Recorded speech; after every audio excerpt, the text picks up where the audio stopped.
So you've come here for the truth. Well, we've got the truth and nothing but the truth.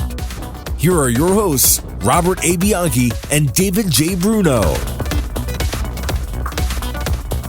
Welcome to WMTR Radio's Nothing But the Truth with your hosts, Bob Bianchi and Dave Bruno, two lawyers in New Jersey. Dave, it's a show about mindset, not about the law. Mindset's so important. We really love this show. We really appreciate our audience for listening every Saturday at 10:30 at WMTR Radio. And on Wednesday, the podcast drops. We have another awesome guest. Dave, let's bring her on, introduce her. Yeah, we have Jade Gordon, who is a keynote speaker and a workshop facilitator. Talking about positive leadership and confidence, and we had to do this on a Friday. We got her in here because Jade's got such a busy schedule coming up, going around the country talking to teams and companies and all kinds of different audiences about the positive leadership.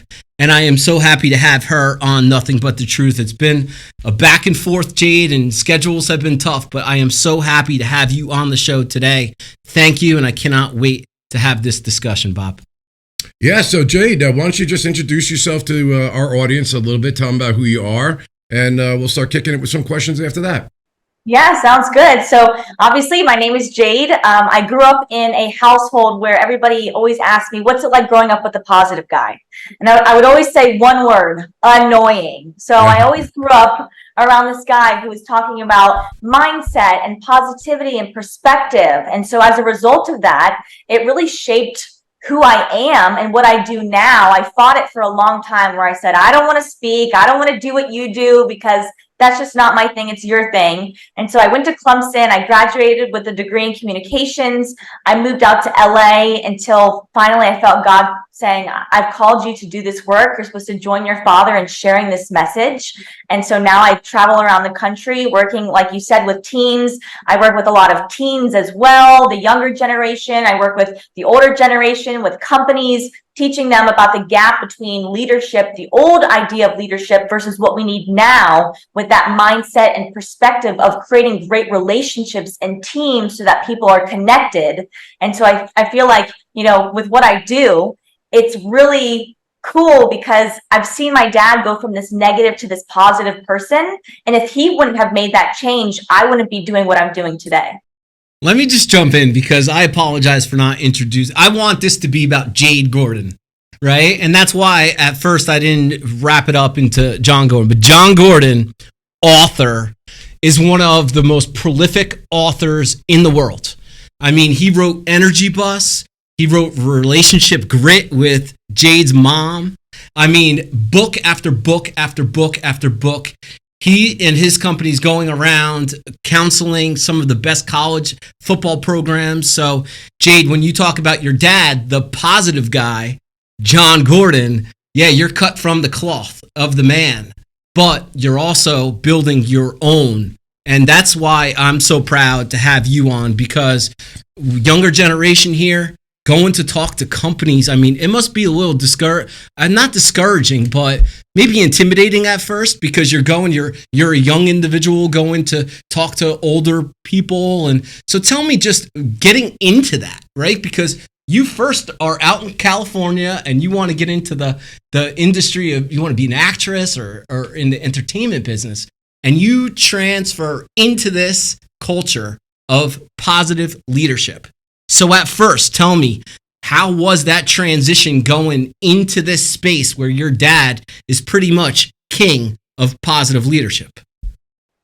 So when I lived in LA, I was working at a place called Nobu Malibu, and it was such a toxic environment that being there, I realized people need this now more than ever. So yes, at first I wanted to be an actress, but then I was like, I have the ability to help people with their mindset, their perspective, all the things that I've learned my whole entire life. And so when I decided to step into speaking, there was a lot of intimidation and a lot of fear, and definitely a lot of imposter syndrome, of that mindset of, yeah, my dad is amazing at what he does. He's one of the best. What if people compare me to him? What if they think I'm not good enough? What if they look at me, look down on me and say, she's just doing this because this is what her dad does? And so I had to fight a lot of that fear, actually, with a lot of the principles that we teach about mindset. And one of the things that I really focus on is talking to yourself versus listening to yourself. So I started listening to myself, all that negativity, all the fear, all the reasons why maybe I shouldn't do this. But my dad said, when you talk to yourself, you fuel yourself with those words of encouragement. And so I had to really talk to myself and say, there's people out there that maybe they don't want to hear my 50-year-old dad talk to them about this. I can relate to a lot of people, and I can give a fresh new perspective that maybe they need to hear that maybe my dad didn't go through. And so I went last year and I worked with Ready Ice, the ice company, all their operational managers across the country, and they're around the age of 50. Most of them, that was the average age. And so I was really nervous going into it of being like, these are, they're a lot older than me. They think that they're maybe probably wiser. They're probably thinking, what can she add? What value can she give us? So I really had to prepare myself and say, okay, for me, a lot of the things I do is faith-based. So I said, God, just give me the ability to maybe share something with them or get them to see a different perspective that the leadership style they've been using is not working. And so we did a workshop and really had them realize, okay, why do you lead the way that you do? What does it feel like to be led by you? Are things working? And so really allowing them in a safe space to reflect on what they're doing, their leadership styles, if it's working, if it's not. And a lot of them said, it's not. There's this gap. We have a lot of young people coming in, and the way that we're leading is not working. They're not receptive. A lot of people want to quit. There's not, we want more retention. And so I realized, wow, because I am part of the younger generation and I know how we operate in today's society, I can kind of give them tools to be able to take that back and make their team more connected and stronger. And so I spent about 4 hours with them going through this workshop.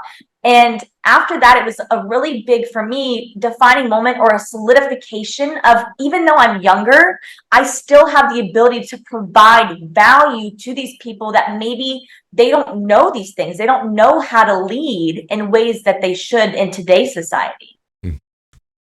Well, Jade, you're blowing me away. First of all, I come from a father who was and is a tremendous litigator.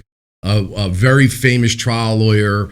I went into that space, and that comparison about whether I could, he was such an idol in my mind. He was such a bigger than life figure, was very daunting to me. But as I went through life, and it was very challenging emotionally for me, I realized that there was so much I picked up from him that was just part of my DNA. I just had to get myself out of my own mind and listening, like you said, to those comparison thoughts and what if I can't equal him. And I think that's a lesson for anybody who's in that space. And many people aren't, but if you are, it can be very challenging to overcome that. And I almost walked away from the legal profession at one point. And now I look back on it, I'm like, wow, what a mistake. Second thing I wanted to ask you about, it's almost prescient. When you talk about organizations, I'm wondering, do you do not-for-profit organizations? And I say this because I'm a member of an organization that has an older contingency, membership declining, some financial struggles, like many charitable organizations have. And there's a great resistance, or there was, it's lessening, that we need to do better with new tools, new techniques to get younger people in. And you need to listen to the younger people. You can't just say, I want them there. You've got to go where they are. You have to speak their language. So I think we're at a kind of place where we are transitioning, but it's so slow and clunky and there's so much fear about it. Talk to me a little bit about that a little more. And do you go out to places that are like charitable organizations and help them, their leadership team? Because, for example, this organization I'm talking about is national, state, and local. So, I mean, the leadership like this that you may be able to provide would be key to change maybe an entire culture of an organization. Yeah, so we focus on any group that kind of wants this positivity, this mindset, this culture. A lot of the stuff that we focus on is culture. So coming into organizations like that and saying, okay, what can we do to maybe have people have more of a different perspective or a better mindset, or find ways where maybe we're struggling, we have all these challenges, and giving them the tools to overcome that. Because not every place you go to is thriving and successful, a lot of them are really struggling and they need these kinds of things. And so we work with any type of group that wants the power of positivity. They want to be a more connected team. They want to maybe restructure their culture because they've been doing is not working. So truly, anybody that is open to that, I mean, I've even done things where people have brought us in, and there's a lot of people who they don't want to listen to positivity. They don't want to really change their mindset, but we still go in and we try because we look at it as no matter what environment you're in, not everybody's going to be on the bus. Not everybody's going to want to be positive. So it's coming into environments and saying, okay, when there is negativity, when there is a negative person, we don't want to allow that person to sabotage our team. What are we going to do? So we're always going into places like that to help give them the tools to be able to work through situations like that. So, Jade, as a follow-up to that, do you get to learn about the organization and speak to people like before you actually give your presentation? And do you also do it virtually? Is that as good as being in person? I think it's a lot better. I think being there and getting to interact with them the way that I do makes more of a difference than maybe being online and them saying, okay, we're doing this over the computer. I've done it before. It obviously works, but I'm very much an in-person kind of person. And so when I go there, before I go there, I have a call with the organization that's bringing me in. I talk to them. We talk about kind of the things they want to focus on. So I tailor a lot of our presentation towards that, maybe focusing on something a little bit more because that's something they really need. I've been doing a lot more workshops than keynotes recently. So that's 3 hours, 4 hours going in and really getting them to think about, okay, what's your vision? What do you stand for? So I feel like if I were to do that virtually, it can be done, but I really love going in person because then I really get to interact with people and talk to them. And a lot of people have questions afterwards of, hey, I'm struggling. What do you think I should do? And so we've done both ways, but I always think, especially after everything with COVID, we've done a lot of virtual, but seeing the benefit of being in person, I think is definitely a lot better. Awesome. Wow. And we're going to go into the commercial, but I did want to make this point. These are tried and true principles that are being taught out there, not just to companies. Listen to this list of how the Gordons have presented this. We got the Los Angeles Dodgers, Pittsburgh Pirates, San Diego Padres, Miami Heat, Oklahoma City Thunder, Georgia Bulldogs, Clemson University with Dabo Swinney, Alabama. I mean, the big teams are using these principles that are being taught in these particular presentations. So that's why it's so exceptional to have you on and what you guys are doing. So we're into the break right now. We got a short commercial break. We're going to bring Jade back on the other side. You're listening to WMTR's Nothing But the Truth with Bob Bianchi, Dave Bruno. We'll see you after the commercial. At the Bianchi Law Group, our team of former prosecutors and certified criminal trial attorneys specialize in criminal defense and domestic violence cases. When you need a law firm with courage, compassion, and the commitment to fight for you, call the Bianchi Law Group today. Welcome back to WMTR Radio's Nothing But the Truth with your host, Bob Bianchi, Dave Bruno. So we have Jade Gordon with us, throwing the fire, throwing the heat about mindset and organizationally. I'll tell you, I'm very excited, Dave, when we were in the break.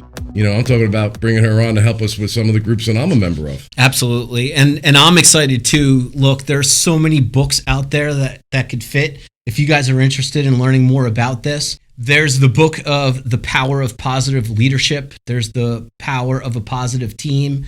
My favorite is The Energy Bus. You mentioned it. They may not be on the bus. What did you mean? Let's get into this a little bit because it literally is probably my favorite book, The Energy Bus. It's being used in locker rooms and professional teams and college teams. What do you mean by someone not being on the bus?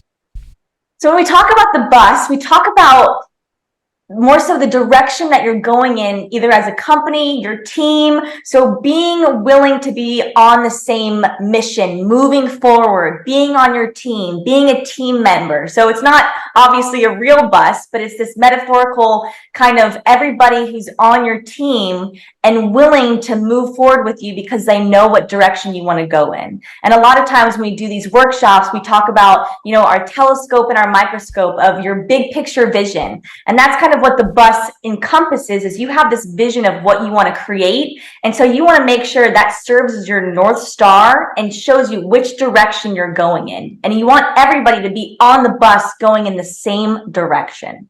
Yeah, and ideally, you want everybody on the bus. But that doesn't always work that way, Jade. We got these people out here called energy vampires. Oh my God, that's exactly where I was going to go. Number 6. Let's talk. What's an energy vampire, and how does that relate to the people that are on the bus moving in the same so direction? Many energy vampires. So do I. So an energy vampire is somebody who really just drains the life out of you. They just suck the energy out of you. They're the person you hang out with or you're around them at work, and they're so negative, they're complaining, and they're just bringing you down with their negative energy. After you hang out with them, you're like, I am exhausted. I need to just be, by myself, or just kind of fuel myself with whatever they just drained from me. And when we talk about these energy vampires and maybe they won't change or they won't get on our bus, we have all these rules or these ways that we can help change that person from negative to positive. Because a lot of times we realize that people who are energy vampires, they feel powerless. Maybe they don't feel heard. They don't feel validated. And we talk a lot about creating great relationships and connecting with the people around you to then say, hey, what's really going on? How can we get you on the bus? How can we get you to we say one person can't make a team, but one person can break a team. And so we don't want that person to sabotage the people around us. So a lot of times we teach people, hey, if you have that energy vampire, you need to change the culture so much so that person is no longer comfortable, that either they change or they get off the bus and maybe they quit or they're removed or whatever it is. But the whole goal is to try first to help them, coach them, develop them so that they eventually want to get on the bus and be a part of the mission that you guys want to create as a team. Bob, you know any energy vampires? Well, I guess I did it right because that was exactly when I was prosecutor or even any organization that I run is there were a lot of energy vampires, a lot of pushback and how come, and we never did it this way. Maybe, I used to have the line, Dave, where I said, if one more person comes into my office and tells me we never did it this way, I'm going to bring them down to the first floor of the courthouse. I'm going to open up the window and I'm going to throw them out. That means first floor. That's not very far. Right, so they don't really get hurt. But my point is that is no longer, and culturally, is no longer an acceptable thought process. So if job survival is an instinct you possess, don't say it to me. And then you try to coach them and bring them along. But there comes a time where I found that when you're changing the culture and everybody else is kind of coming on board and seeing the successes and seeing the results, that makes them smaller and smaller. And many of those times, those people just walked out the door because they knew they no longer had power. Is that what you're basically saying, Jade? Yes. Yeah. You change the culture so much that they're like, we've actually done this with a lot of people that have said, I'm not willing to change. And people have created this amazing culture around them to the point where those people quit and they go somewhere else and they sabotage the culture there. But because you've changed the culture so much, that person really either feels like they have to leave because they're not going to change, or it actually starts to fuel them to say, you know what? I want to stay here. I want to be a part of this culture. I am willing to change. Sure. I guess it's creating vision too. I mean, positive energy, positive mindset. But don't you, as a leader, how do you deal with those energy vampires? I mean, giving them the direction, they got to make the decision to get on the bus or not. But at what point do you have to dig deep and kind of give them that direction?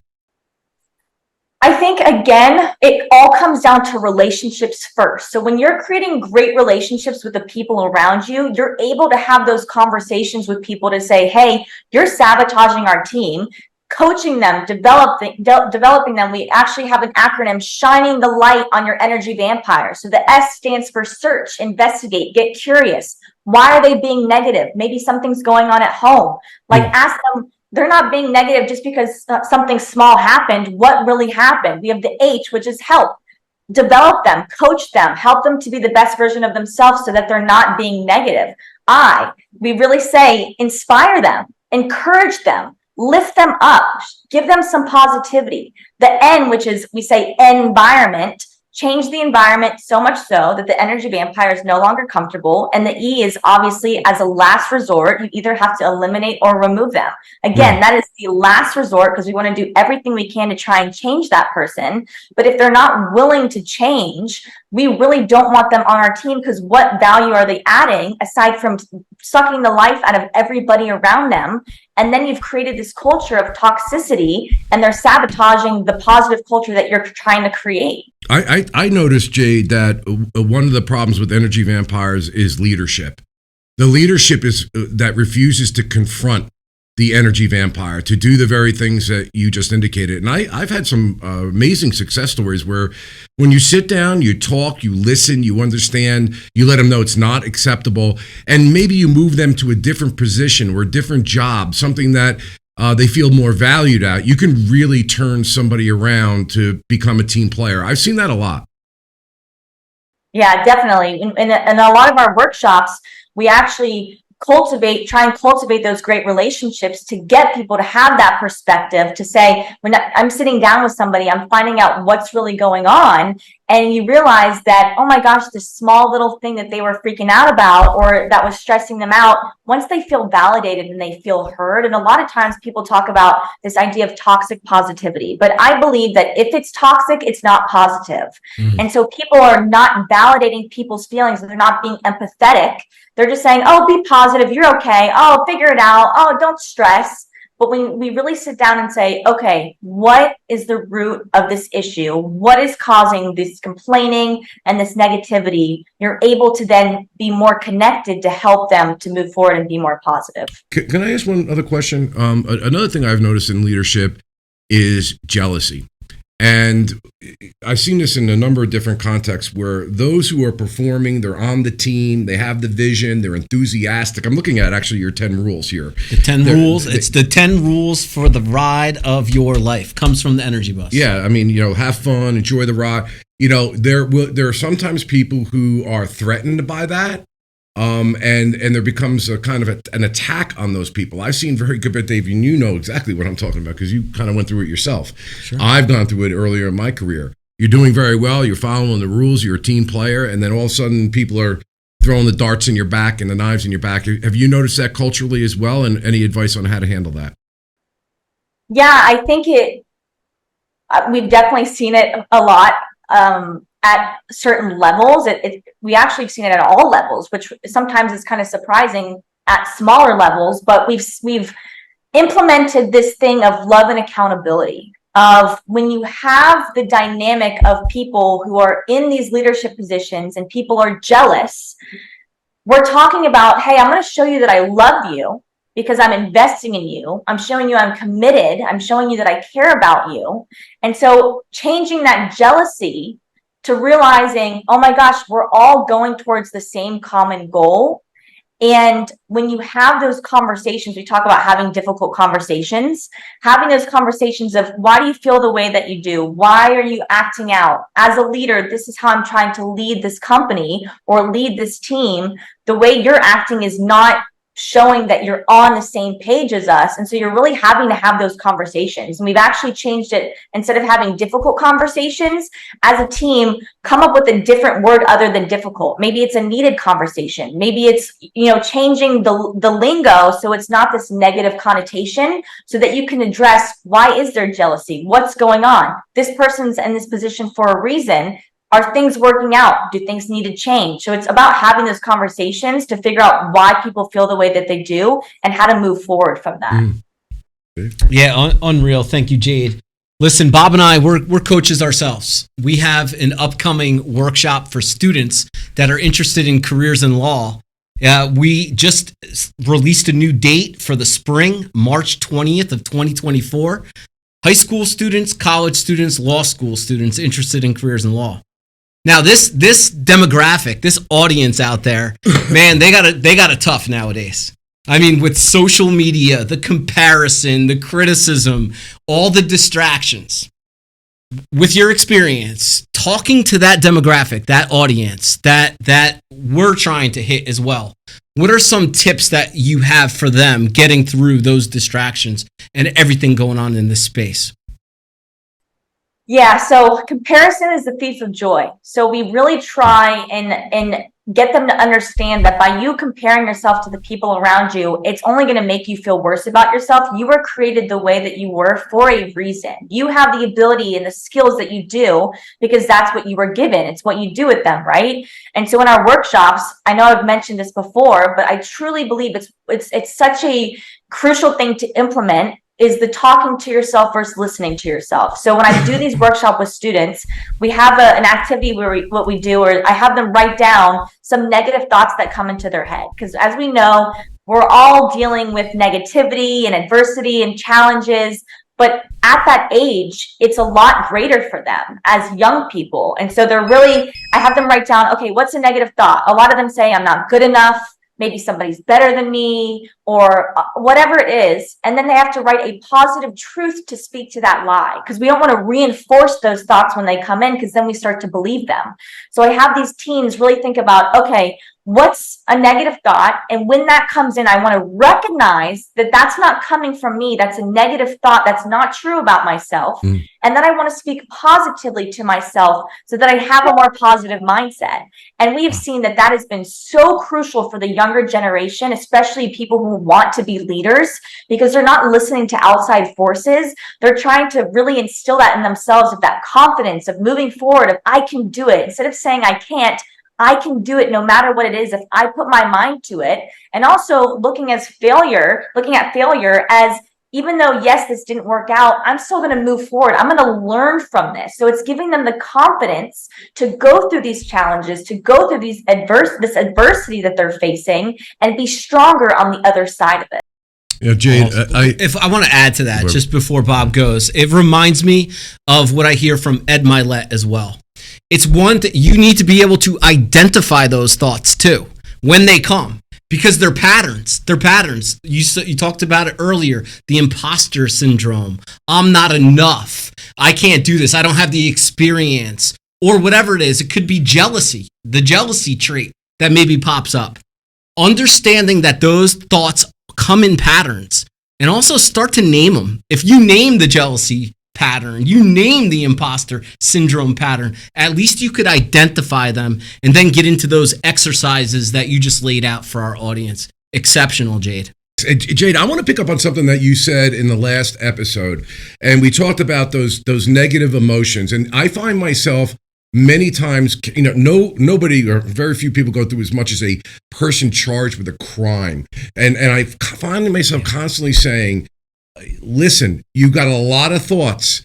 95% of them are not going to come true. They're merely thoughts, and you want to let them affect you and torture you. Fine. Concentrate on the things that you can make a positive difference in, that you can actually have control over, as opposed to the gremlins that are in your brain telling you all negative things that won't help. And when you were talking about that kind of philosophy, I used to also go around lecturing around the country, actually in other countries as well, on a program called Joyful Journey, which was living in the present moment and having gratitude. Those were really the concepts that I was coming up with. And I would use this technique, and I do it with myself all the time.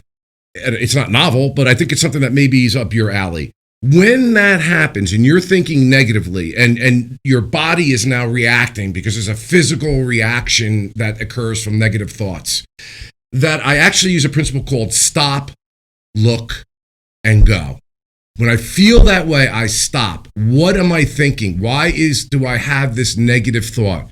And I look at it, I understand it, I confront it, I face it. I say to it, you're not real, you're not accurate, I have control over how I'm going to respond to this situation. And then I go, hopefully, in a more peaceful and productive fashion. Does that sound familiar to how you think about things? Or if so, how? Or if not, how? Yeah, I think the first thing, like we've talked about, is acknowledging or realizing that you are having this negative thought, of kind of holding that thought captive and saying, I'm not going to allow this to make me feel this way. We say you can't be blessed and stressed at the same time. So I'm not going to allow this stress or the way that I'm feeling or these thoughts that are coming in to make me have this physical reaction, I'm going to honestly practice gratitude a lot of times to say the things that I'm grateful for, so that I'm changing my negative perspective or my negative mindset to be more positive, to say, okay, yes, I'm feeling this way, but what can I do? What are the actionable things that I can do to no longer elicit this response, but to change my mindset so that I'm thinking positively to myself?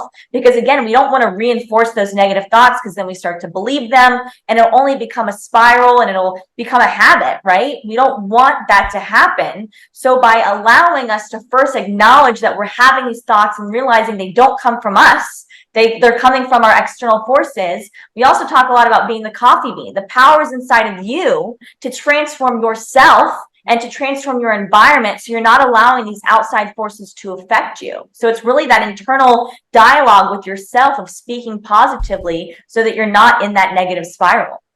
Wow. Blessed, not stressed.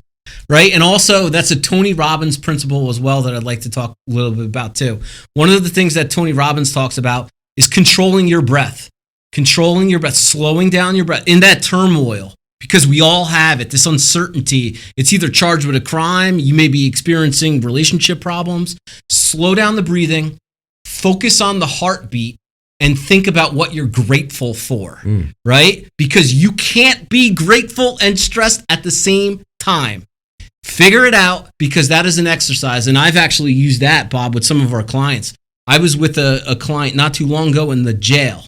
I walked in and he was complaining of stress. And I said, hey, I learned this exercise from Tony Robbins, and I gave it to him. And he continues to, every time I talk to him, he tells me that was the thing. That was the thing that helped me out in that moment. So I love it. Blessed, not stressed. Yeah. Can I add to if I don't know if that's a question, but there's a great website, gratefulness.org. It's run by a Benedictine priest, Brother David Rost. He's also a Buddhist. It's a very, very interesting, very, very deep guy. And I love how they make a distinction, Jade, between the difference between gratitude and happiness.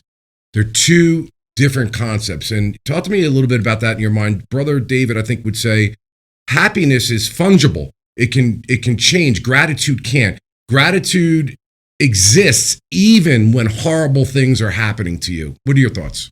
Yeah, I think you just hit the nail on the head. That happiness a lot of times comes from external factors, whereas that gratefulness is inside of us with that mindful practice of saying, okay, I'm going to focus on all the things that I was given, all the things that I have. A lot of times we have people write down all the things they have to do, and then we say, okay, scratch out all the things you have to do and write you get to. Because then when you think about all the things that you're fortunate to have, you're not thinking about it in a negative way. You're thinking about it in this positive way. And it really changes your mindset and perspective when you realize that, okay, it's not based off of anything that's happening outside of me. I'm not going to let any of those external factors affect me. I'm going to focus on all the things that I'm grateful for. And we also talk about, well, I specifically think with joy. I feel like joy also can coincide with being grateful, because it's separate from happiness, because joy comes from, for me, truly from the Lord. And when you realize all the things that you are grateful for, that God has blessed you with and God has given you, the things that you get to do, that is not, you can't take that away by anything in your environment that's happening, because that truly comes from the Lord and who you were created to be. Yeah, I could relate. I've heard that from your dad too. You know, at night, I'll tell you, a lot of parents, and I'm a parent of 2 young children, it's tough at night, you know, with the brushing the teeth and getting them to bed and staying them in bed. It's something I use regularly. I get to do this. I get to help my kids do this. I get to experience this with my kids. And just another principle, again, you're just ticking them off, Jade, as to what I've heard before. And these are all great things. Yeah, well, I can speak to you forever, Jade. Honestly, we were talking offline also about, I think me and you and Dave as well don't believe in coincidences. We you know, and I talked to you about my prosecutor's job when I finally gave up on it because I prayed about it, that let me just go to the county where it's never going to happen, and then it happens. And it was like, you weren't meant to be a prosecutor here. You were meant to be a prosecutor there. And when you give in and recognize it, and it was disappointing, right, to have that happen. And I think a lot of times also when people's expectations are not met, like you were talking about how your career changed, that there's opportunities that maybe you were meant to do. And when you look back on it 5 years later, you're like, wow, it didn't turn out exactly the way I wanted it, but I'm glad I'm living this experience. Talk to us a little bit about the difference between coincidence, creating your own destiny, and having faith that the right thing in the universe kind of conspires to make the right thing happen. So for me, I wanted to pursue acting because I thought maybe I'll try it. I'll figure it out. I'll see if it's what I wanted to do. But it's not that I felt like I was always called to speak and this was like the path that I was created for. I really had to have the mindset of, I'm going to go for it, because a lot of people say, oh, well, whatever's meant to be will be, and they don't really do the things necessary to try and achieve something or go for it. I realized, okay, maybe I don't have the confidence in this moment to do this, but I need to take the first step and go for it, and I'll pray about it. And if God says, yes, I'm supposed to be an actress, then I'll be an actress. If I'm not, he'll show me what direction I'm supposed to go in. And so I feel like for a lot of people, they try and force things, or they say, oh, well, I think this is what I'm supposed to do, but they're not actually living their purpose, or they're not actually living what they've been called to do. And I've met so many people who even in their 60s say, I feel like I haven't even lived what I'm supposed to do. I thought I was supposed to do this. Do you think that's because there's a sense of like failure? They want something, but they're not doing the things necessary to do it because they think they'll fail at it? Definitely. I think it is that lack of confidence of, well, what if I go for it and I mess up, or people see that I didn't achieve it, or for myself, because we talked a little bit at the break about developing confidence is doing the things that you say that you're going to do, and also moving forward from that failure. But in today's society, there's this fear of rejection, or there's this fear of failure, and people don't want to go for it. They're not going to take the first step necessary, so that they live in this complacent thing that they think they're supposed to do. But when you're truly aligned with God's will and you're willing to just go for it and pray and say, if I'm not supposed to do this, God, make it clear to me, which is what I did when I started speaking. I thought it's what I was supposed to do. I didn't 100% know, but I prayed about it and I said, God, I'm going to try and I'm going to go and I'm going to speak. And if you show me that this is what I'm not supposed to do, I will trust in you. I won't do it. And obviously, same thing with acting. COVID happened 3 months after I started acting, so I knew that that's something I wasn't supposed to do. But a lot of people feel like they need to do things on their own instead of relying on a higher power. And so they're doing things and thinking it's right for them, but it's ultimately not. And then they don't feel fulfillment. They don't feel like they're in their calling. They don't feel like this is their purpose, and they truly feel lost. And a lot of people still, because they're afraid of that failure, stay in that place because they don't want to branch out, even if it is uncomfortable. Yeah, I think fear. I mean, you touched upon it. Fear, like we are all fearful of things. It could be physical. It could be failing. And I think that's a lot of the things that hold people back. So if they're struggling with that, they want to embark on a new job or a new career or a new opportunity or a new relationship, and they're fearful, it's holding them back. What advice would you give to those individuals? So I have an outline for a book that I want to write, and it's about confidence. And it's about, even if you don't have the confidence to do it, it's taking the first step. Just trusting that no matter what's supposed to be will be, but you have to first go after it. And we talk a lot about fear, both fear and faith. They start with the letter F, but aside from that, they both believe in a future that hasn't happened yet. And if it hasn't happened yet, why would you not choose to believe in a future that things are going to work out, to have faith that whatever is meant to be will be, instead of being so fearful and not even taking the first step necessary to do it? And I talked about this in our Power Positive Summit that we do every year, about how when I first started speaking, I was so afraid. I didn't know if I wanted to do it. Again, that imposter syndrome, but I said, if I just take the first step, that's everything. Because if I don't take that step, I'm not moving forward. I'm staying in that complacency. Even if I fail, I can't be afraid of failure, because that would be a shame to not step into what I think maybe God has called me to do.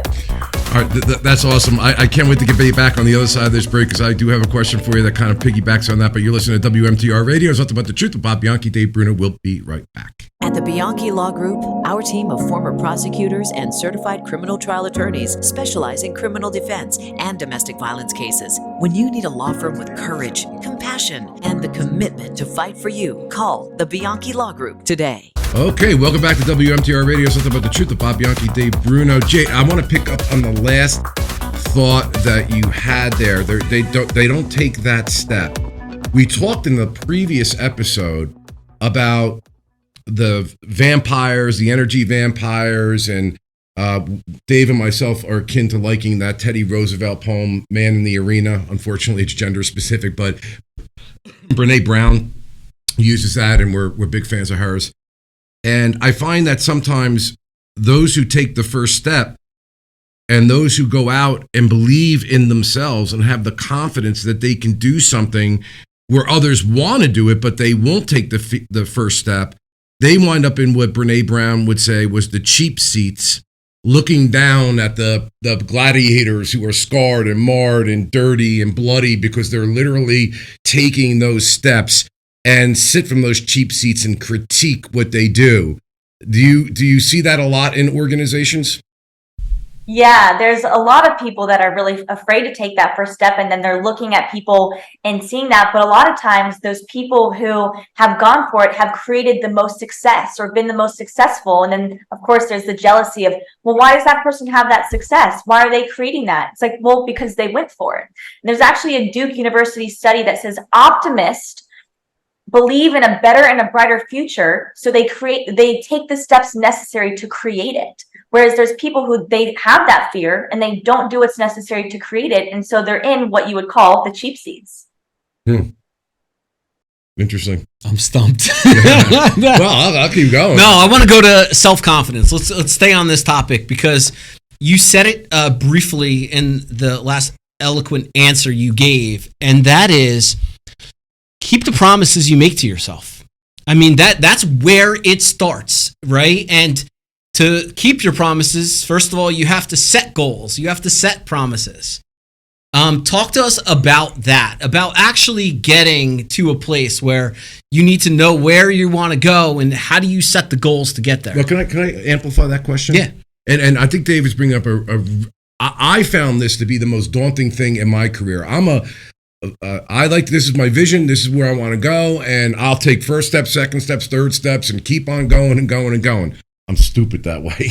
But I think the most daunting thing that's ever happened to me in my career is when you achieve a career goal that was like your ultimate goal.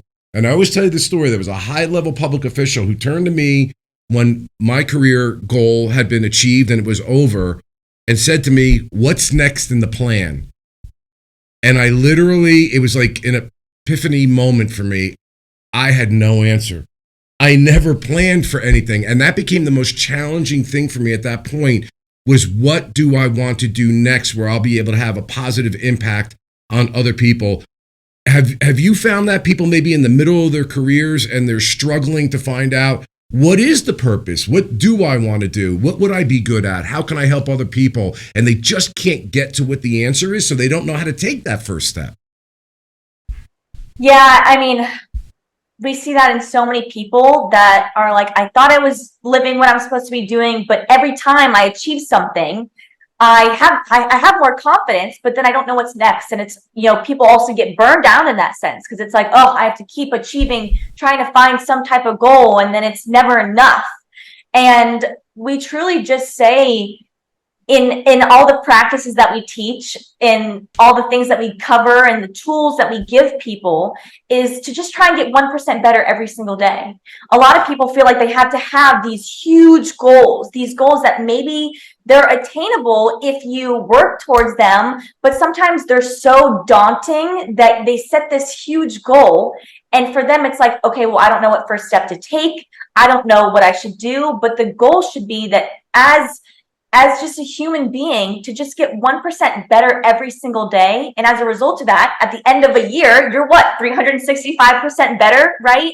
So that's, I think, the easiest people. I feel like people focus so much on being so successful and doing all these things right away and trying to achieve this level or this status. But if you really focus on just every single day having habits and practices that will help you to get better over time, then that's more sustainable and saying, okay, achieve this goal, what's next? See, that's where I think, Dave, where we talk about perfectionism. And the person is beaten down because what Jade is saying, their goal is so unattainable. They're looking for so much so quickly.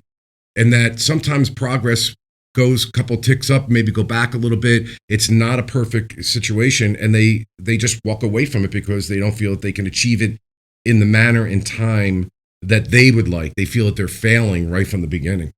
Sure. The perfectionist also is in fear of, that they're the ones that don't want to miss out, don't want to lose, don't want to embarrass themselves. Those are typically the ones that don't put themselves out there. Yeah, we always say don't let perfection be the enemy of the good. What are your thoughts, Jade? So it's funny because I have my own personal thing with that. So when I first started speaking, again, because of the imposter syndrome and all these thoughts that I had to be like my dad, I had this mindset of being perfect, if I had to deliver the content perfectly, and I had to say these things perfectly and to make them really understand what I'm saying. And it got to the point where I was getting so nervous and there was a lot of fear and I put a lot of pressure on myself. And I'll never forget this pivotal moment. I was doing an event in Iowa, and my dad was there, and he came up to me and I was like, Dad, I'm so nervous. We prayed right before, and he looked at me and he said, Jade, I want you to remember, this is not about you. This is not about how you deliver it, the things you say. Nobody will know if you messed up one little thing, if you forgot to say this thing. He goes, the whole point of this is to focus on your audience, on what you can teach them, on what you can give them, the wisdom that they can learn from you. Nobody's going to care if you don't say it perfectly. You don't want to have this mindset of perfectionism because that takes away from the ability for the Holy Spirit to come in and move through you. And so, yeah. I was going to say, no, that is authenticity will get you. It's like us trying a case in front of a jury. Authenticity and your belief in who you are and belief in your position is far more powerful than any fancy words that you think you're going to come up with. People are attracted to that level of authenticity. And you also demonstrate another thing here, and I'm interested if you could comment on this. It also takes self-reflection, and that you're able to recognize that I am fear. I don't have to be perfect. But recognizing that I could improve, I could get better, because I see people that don't self-reflect at all, and so they never grow. Any thoughts on that? So I've done a bunch of events, and I was doing them a lot with a guy on our team, and we would do it together. And after every single workshop we did, we would sit down and say, okay, what can we do to get better? What did I need to do? How can I make this, better for the audience to understand? And we would even ask feedback from the companies and the teams. We were just with Harvard Athletics, and we said, okay, we've done so many of these, but can you give us feedback on how we can get better? Something that maybe you think we need to implement, or maybe something we shouldn't do. Is the timing of the workshop too long? So we're always looking at ways to get better, because again, it's not about us and the amount of time and all these different things. Are we doing it in a way that people are really understanding and grasping the concepts? Because that's our mission. That's why we do what we do. This is not about how well I can present and if people think I'm great and I'm just like my dad. It's, am I going to a place and am I impacting at least one person everywhere that I go? Dave, I think that every single awesome guest we've had on the show, and we've had a lot of very famous people on the show, I think every single one talked about the idea that it's not about me, it's about what I can do to help other people. And here we are once again. Oh, my dad always uses the quote from Andrea Bocelli, the famous singer. And people always, say, do you get nervous on stage, when you're performing? And he says, it's not about me. People say, oh, well, they want the audience to love them. He says, no, I love the audience. And so I want to do what's best for them to get the most out of it. I'm like, wow, he's a singer and he's saying that. He's not focusing on how well they think I'm an amazing singer. It's, I'm going to love my audience, so I'm going to deliver a great performance for them to get something from this. So Jade, when's your first book? When are we putting pen to paper? When are we going to see from Jade Gordon? I need to soon. I've just been so busy, pouring into other people that at some point I just need to sit down, take the first step, and just Yeah, I've been trying to take that first step, writing a book for 20 years. Not easy. Yeah. Well, listen, hey Jade, everybody can listen to the first podcast that you did. You are amazing. I want to talk to you after the show.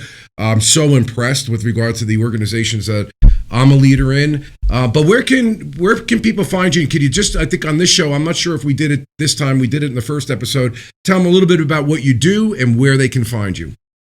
So I go into companies, schools, teams, really any type of organization that needs positivity, leadership, a direction, a vision in which they're going in. So we do a lot of workshops. I also do keynotes just to kind of help people understand and really get to one specific point. The workshop, they have you have a PDF, so you're really collaborating with people, realizing what you want to accomplish, making a connected, stronger team, all these different tools that we give you to be a better leader, to have a better culture and organization. And so I travel around the country doing that. You can follow me on Instagram at Jade Gordon 11, or you can send me an email at jadegordon.com.